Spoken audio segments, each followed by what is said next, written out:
Support comes from the Missouri Forest Products Association, providing more than 41,000 jobs in the production of wood pallets, railroad ties, white oak barrels, hardwood floors, and more. Details at choosewood.com. From the St. Louis Public Radio Newsroom, this is The Gateway. It's Friday, February 3rd. I'm Jonathan Ahl. Dr. John H. Gladney made a name for himself as the first black ear, nose, and throat specialist in St. Louis. He used his skills and his talent as a doctor and his influence and his prominence to really try to elevate others. A conversation about a new Missouri Historical Society collection highlighting the legacy of Dr. John H. Gladney coming up on The Gateway. St. Louis public health leaders said yesterday they're facing an uphill battle at the St. Louis City Justice Center because the city's health department has long been underfunded and is catching up on its review of detainee medical records. St. Louis Public Radio's Chad Davis reports. City Health Director Dr. Madi Slaswayo Davis told members of the Board of Aldermen and advocates for detainees that her department is hiring more medical staff for the jail and is in the final stage of hiring a chief medical officer. Slaswayo Davis says the department is dealing with a backlog of electronic medical records from the jail's previous medical provider. So we're trying to catch up with the backlog, and we're trying to do so accurately so that we know how many people either missed care, did not receive medicines, for example, and then we also want to know what their experience is. Jail reform advocates say city leaders need to do more to keep detainees safe. I'm Chad Davis, St. Louis Public Radio. Missouri Congressman Jason Smith says he's hopeful a major federal tax overhaul will find favor in the Senate. Smith's legislation would expand the child tax credit as well as business incentives to spur research and development. It passed the House Wednesday with 357 yes votes. Smith brushed off criticism from his fellow Republicans that the child tax credit expansion amounted to an expansion of the welfare state, and from Democrats who felt the package was too slanted towards business. There were 70 people who voted against the bill, from Cori Bush to Matt Gaetz to Chip Roy. So it was a variety. It was the extremes of both parties that was speaking against it. It's unclear when the Senate will take up Smith's tax overhaul package. Missouri's Attorney General is throwing his support behind a proposal that would restrict where transgender students can go to the bathroom. St. Louis Public Radio's Jason Rosenbaum reports that transgender Missourians have slammed legislation following through on that idea. Bailey says he backs legislation that would require transgender students to use restrooms or showers that align with the sex listed on their birth certificates. I want women to have the space to thrive in this state without fear of being erased in the name of progressivism. May Hall told a House committee last month that a provision steering transgender students to faculty restrooms could lead to unintended consequences. Setting that child up to be put in the worst possible situation if that one teacher that everyone knows is a little handsy walks in after them. The U.S. Supreme Court declined to get involved in an Indiana case allowing a transgender boy to go to a bathroom that corresponds with their gender identity. I'm Jason Rosenbaum, St. Louis Public Radio. Harris-Stowe State University's College of Education lost one of its accreditations. The institution allowed its membership with a Teachers College accreditor to lapse at the end of 2023. The Black Institutions College of Education has held a voluntary membership with the Council of Accreditation of Education Preparation since 2017. The university reapplied for membership this past fall and must go through a renewal process. University officials say students' education degrees are not in jeopardy because the school is accredited by the Higher Learning Commission and recognized by the Missouri Department of Education. Last week's rain helped a lot with the region's ongoing drought. As St. Louis Public Radio's Kate Grumke reports, both Missouri and Illinois are moving in the right direction. Last week saw the biggest improvements in dry conditions in Missouri since this drought started in April 2023.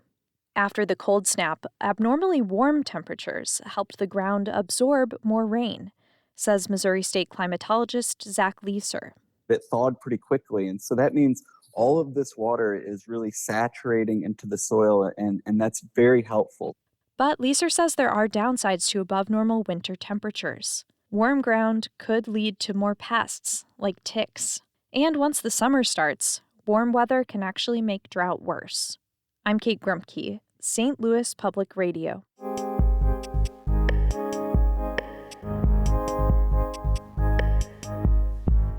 A new Missouri Historical Society collection is highlighting the life of a prominent black St. Louis physician. Dr. John H. Gladney was the first black ear, nose, and throat specialist in the city. He later went on to become the first black doctor in the country to lead a department of otolaryngology. St. Louis Public Radio's Marissa Ann Lewis Thompson spoke with Gwen Moore, the curator of urban landscape and community identity at the Missouri Historical Society, about the collection and how he became a key figure in medical history. Who is Dr. John H. Gladney? Dr. John Herschel Gladney was an ear, nose, and throat specialist. He was born in Little Rock, Arkansas. And Dr. Gladney said his mother died, and that had a profound impact on him. He remembers visiting her in this segregated hospital where Black people were assigned to the basement, and it was obviously substandard. And he said that's when he really got kind of this interest in medicine, just from seeing his mother waste away like that in those circumstances. So he did graduate from high school in Little Rock, went on to HBCU Talladega in Alabama. From there, he went to Meharry. When he graduated from Meharry, he came to Homer G. Phillips. Homer G. Phillips was this beacon where a lot of Black doctors and other medical professionals, nurses, got their training.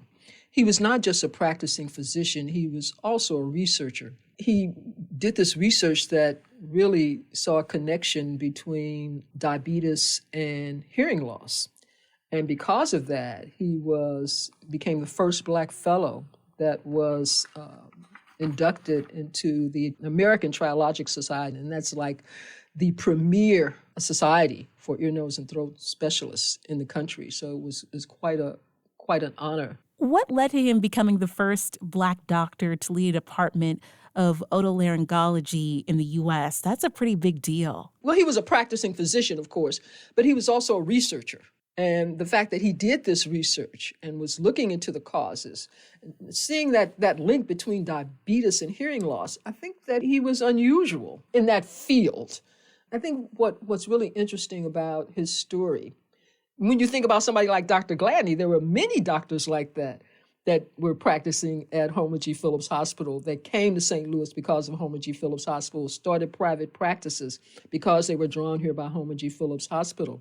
And so he was one of those really prominent physicians among many prominent physicians that came here to practice. So I'm not surprised that he was the first African American to do that because we have so much Black talent. Why was Dr. Gladney influential in the St. Louis region? He was very engaged in his community. The fact that he was interested in helping young Black students. We talk about, how he influenced young Black doctors on the university level. But think about how he influenced young Black children in elementary schools, where he went there and he talked to them and he read to them and he interacted with them and he let them know about his success as a physician. That may sound a little trite, but it actually is true that he saw his calling as beyond medicine. And he used his skills and his talent as a doctor and his influence and his prominence to really, really try to elevate others. Speaking of that and giving back, how did this collection come to be and what's in it?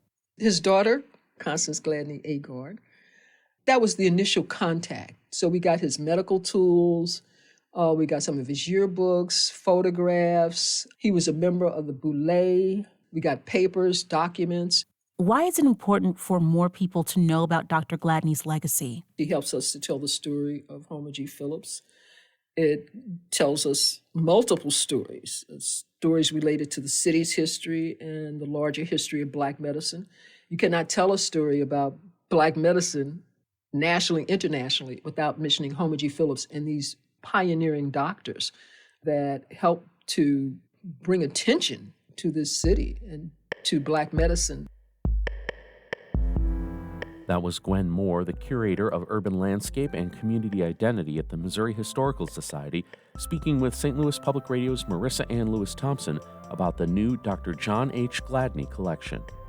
The Gateway is a production of St. Louis Public Radio, music by Ryan McNeely of Adult Fur. We are a member-supported service of the University of Missouri St. Louis. I'm Jonathan Ahl, and from the St. Louis Public Radio newsroom, this has been The Gateway. Have a great weekend. Support comes from Missouri Forest Products Association, committed to sustainable and sound conservation of the state's forests, which support more than 41,000 Missouri jobs, resulting in a $10 billion industry. ChooseWood.com.